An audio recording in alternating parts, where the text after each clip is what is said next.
दोस्तों, Africa continent के northern part के पूर्वी हिस्से पर मौजूद है सूडान देश, जो सेंट्रल अफ्रीका के प्रवेश द्वार के रूप में जाना जाता है। 1956 में जब सूडान ने स्वतंत्रता आज़ादी प्राप्त की थी, तब दक्षिण सूडान भी सूडान का ही हिस्सा हुआ करता था और उस टाइम पर सूडान अफ्रीका और अरब लीग का सबसे बड़ा देश हुआ करता था। लेकिन 9 जुलाई 2011 को दक्षिणी सूडान में अलगाव की वजह से ये सूडान से अलग हो गया और सूडान का वर्तमान रूप सामने आया। आज के टाइम पे इसका क्षेत्रफल लगभग 18,61,484 वर्ग किलोमीटर में फैला है। स्थिति की बात करोगे तो इसके लैटिट्यूड यानी अक्षांश जो है वो 8 डिग्री नॉर्थ से लेके 13 डिग्री नॉर्थ तक जाते हैं और देशांतर लॉन्गिट्यूड जो है वो 21 डिग्री 49 आर्क मिनट ईस्ट से लेके 38 डिग्री 34 आर्क मिनट ईस्ट तक जाते हैं। इस हिसाब से इसकी स्थिति उत्तर पूर्वी गोलार्ध नॉर्थ ईस्टर्न हेमिस्फीयर के अंदर हो जाती है। अगर इसकी सीमाओं की बात की जाए तो इसकी सीमा 7 देशों से लगती है। उत्तर में मिस्र, इजिप्ट, उत्तर पश्चिम में लीबिया, पश्चिम में चाड, दक्षिण पश्चिम में सेंट्रल अफ्रीका, दक्षिण में दक्षिणी सूडान, दक्षिण पूर्व में इथियोपिया और पूर्व में इरिट्रिया। अब याद रखने वाली बात यह है कि इनमें से ज्यादातर देशों से सूडान का कुछ ना कुछ पंगा चल रहा है। जैसे इजिप्ट की बात करोगे तो नील नदी के पानी को लेकर, ऐतिहासिक संबंधों को लेकर और हालाइब त्रिकोण जैसे क्षेत्रीय विवादों को लेकर ये एरिया संवेदनशील है। लीबिया की बात करोगे तो ये बहुत ही ज़्यादा अस्थिर रेगिस्तानी सीमा है जिसका उपयोग हमेशा हथियारों की तस्करी के लिए किया जाता है।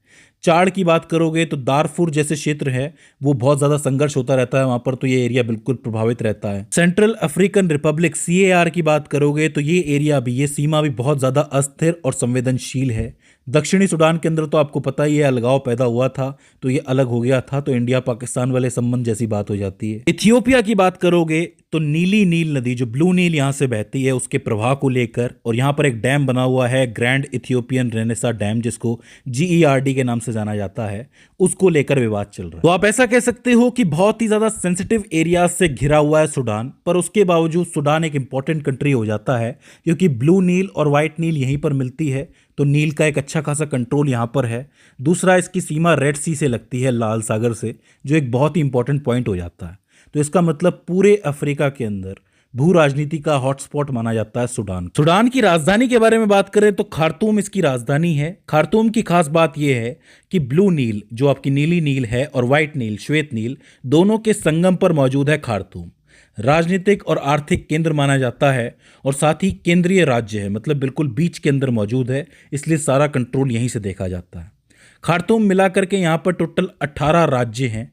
18 राज्यों में खार्तूम तो आता ही है, साथ में उत्तरी राज्य, नील राज्य, लाल सागर राज्य, कसाला राज्य, अल कादरेफ, अल जजीरा, सन्नार, नीली नील, श्वेत नील, उत्तरी कुर्दूफान, पश्चिमी कुर्दूफान, दक्षिणी कुर्दूफान, उत्तरी दादफुर, वेस्ट दादफुर यानी पश्चिमी दादफुर, सेंट्रल दादफुर यानी कि मध्य का दादफुर, पूर्व दादफुर यानी कि ईस्ट दादफुर और आखिर में साउथ दादफुर यानी कि दक्षिणी दादफुर। इस तरीके से यहाँ पर टोटल 18 राज्य हैं। ज़्यादा मुश्किल नहीं है, एक नील के नाम से है, एक नीली नील के नाम से, श्वेत नील के नाम से, उत्तर पश्चिम पूर्व इनके नामों से है, तो ईजिली याद हो जाएगा आपको। अब अगर बात करें सूडान के भौतिक भूगोल और स्थलाकृति टोपोग्राफी के बारे में, तो सूडान की जो ज़मीन है वो बहुत अलग अलग टाइप की है।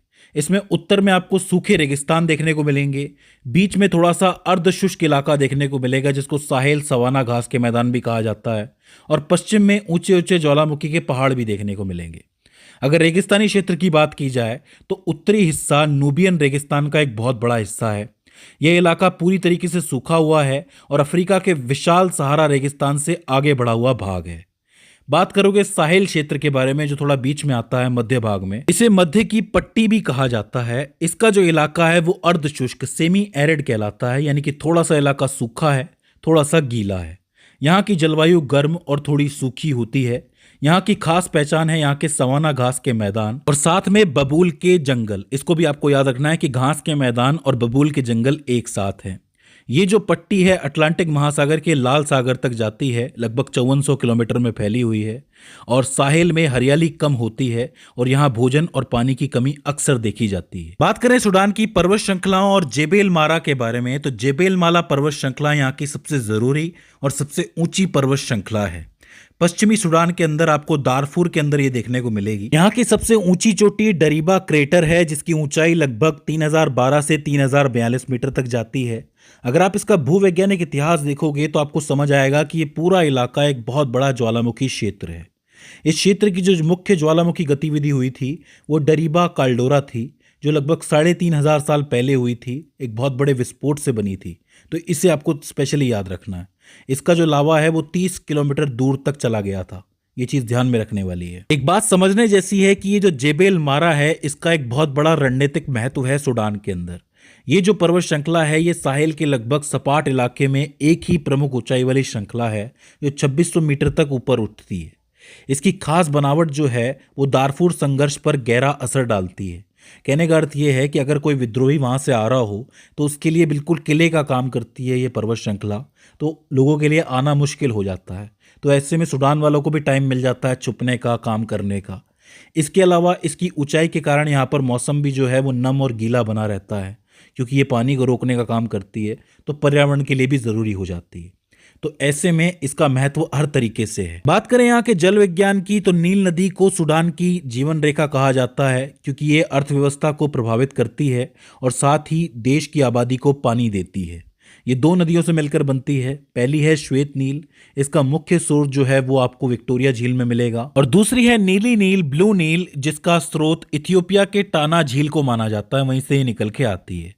इन दोनों का जो संगम है वो सूडान की राजधानी खार्तूम शहर में होता है, और यहीं से ये नील नदी के नाम से बहती हुई आगे जाती है। जब भी पहले नील नदी के अंदर बाढ़ आती थी तो स्थानीय लोग इसको अकेट के नाम से जानते थे।